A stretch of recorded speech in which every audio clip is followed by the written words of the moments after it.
Chairman आणि गट नेते यांच्या कार्यालयाचं उद्घाटन झालं। या निमित्तानं आदरणीय कमिशनर साहेब होते। आज उद्घाटनानिमित्त आमचे नेते जयंत पाटील सर, जिल्ह्याचे शहरचे अध्यक्ष विजय जाधव, राष्ट्रवादी आणि सेना या दोन्हीचे प्रमुख नेते होते। आज ही प्राथमिक उद्घाटन झालेलं आहे। येणाऱ्या काळामध्ये महानगरपालिकेच्या कामकाजासाठी आज एक त्यांना बसण्यासाठी एक ऑफिस लागतं, महिलांसाठी सुद्धा ऑफिसची सोय, आणि नक्कीच या कोल्हापूर शहराच्या विकासासाठी आम्ही सर्वच महायुतीचे नेते सगळे बांधील आहोत। नक्कीच येणाऱ्या काळामध्ये आम्ही चांगल्या पद्धतीने काम करू।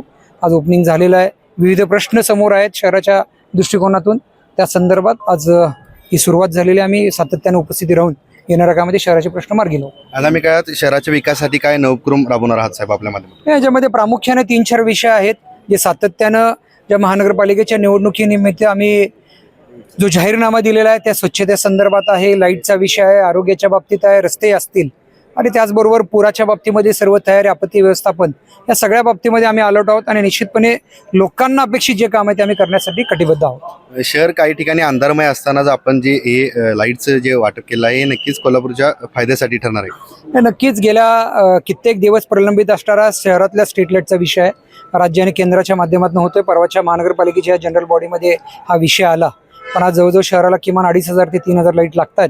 त्याचा आज आम्ही सुरुवात केलेली आहे। गेल्या 6-8 महिन्यापूर्वी सुद्धा आम्ही 1,500-2,000 लाईट दिले होते, आजही आम्ही 3,000 लाईट देतोय, जेणेकरून सर्व विषय शहरातले प्रश्न मार्गी लावावेत। आणि आज आता एक 600 लाईट्स आता हँडओव्हर केलेले आहेत। उद्या परवा उरलेले 2-2,500 लाईट देऊन आम्ही 100% शहरामध्ये लाईट बसतील याची जबाबदारी आम्ही खात्रीपूर्वक घेतो। नवीन Suzuki e Access electric scooter, silent, smooth आणि स्टायलिश, आरामदायक सीट, डिजिटल फीचर्स आणि रोजच्या वापरासाठी परफेक्ट कम्फर्ट, एक चार्ज आणि शहरभर निश्चिंत राईड, कमी खर्च, शून्य प्रदूषण। आजच मोहिते सुझुकी कावळा नाका, मोहिते सुझुकी उद्यमनगर आणि मोहिते सुझुकी साने गुरुजी शोरूमला भेट द्या।